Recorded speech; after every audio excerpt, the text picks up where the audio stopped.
যদি ভগবানের এতই ক্ষমতা থাকবে তাহলে তার বউকে রাবণ উঠিয়ে নিয়ে চলে যাবে?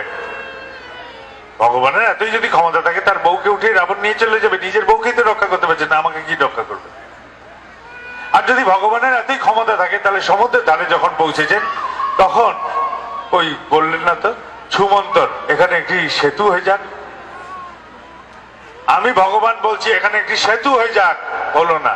সেই লোকজন জোগাড় করে নিয়ে বলতে হলো পাথর ফেলো, গাছ ফেলো, মাটি ফেলো, এই ফেলো সেই ফেলো, এই করে সেতু তৈরি হলো।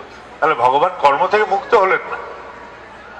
রাবণের সাথে যখন যুদ্ধ লাগলো, যুদ্ধক্ষেত্রে যখন দেখা হলো রাবণের সাথে, ওই ভগবান তো বললেন না আমি ভগবান, আমি আমাকেই আশীর্বাদ করছি রাবণ তুই মরে যা?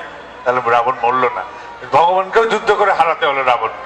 তাহলে এই যদি উপায় হয় যে ভগবানও কর্ম থেকে মুক্ত নন, ভগবানকেও নিজের কাজ করতে গেলে লোক জোগাড় করে করতে হয়, তাহলে আমারটা তিনি করবেন কি করে? এই কিছুদিন আগে ব্যাঙ্গালোরের একটা ঘটনা বলি, এই অলৌকিক ঘটনা, এগুলোর ব্যাখ্যা নেই বুদ্ধিতে। একটা ছেলে বলে 8 মাস কোমায় ছিল। সে পড়াশোনা জানা মূর্খ নয়, সে একটা পড়াশোনা করার ছেলে, 8 মাস কোমায়।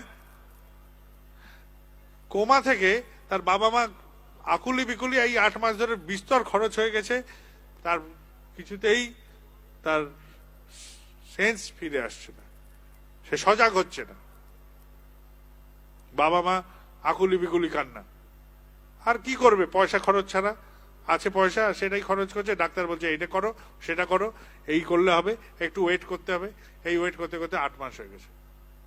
হঠাৎ একদিন আকুল কান্না, ঠাকুর তোমার যা ইচ্ছে তাই হোক। ছেলে উঠে বসলো, প্রার্থনা করলো ঠাকুর তোমার যা ইচ্ছে তাই হোক। ছেলে উঠে বসেছে, কোমা থেকে ফিরে এলো হট করে, একদম চট উঠে গেল। প্রার্থনা হলো ঠিক মতন, উঠে পড়লো। উঠেই বাবা মাকে বলছে যে আমি তো ছিলাম ঠাকুর বাড়িতে, আচার্যদেব আমাকে আনন্দবাজারের ওখানে থাকতে বলেছিলেন, তো বললেন যে তুই যা, তোর বাবা মা কষ্টে আছে, তুই চলে যা। তাই চলে এলাম। যেন এই 8 মাস কোমায় থাকাটা তার কাছে ঠাকুর বাড়িতে থাকা, এটা তার অনুভূতি থেকে সে বলছে। কই আমি বলছি না, তার গল্পটা আপনাদের সামনে তুলে ধরলাম।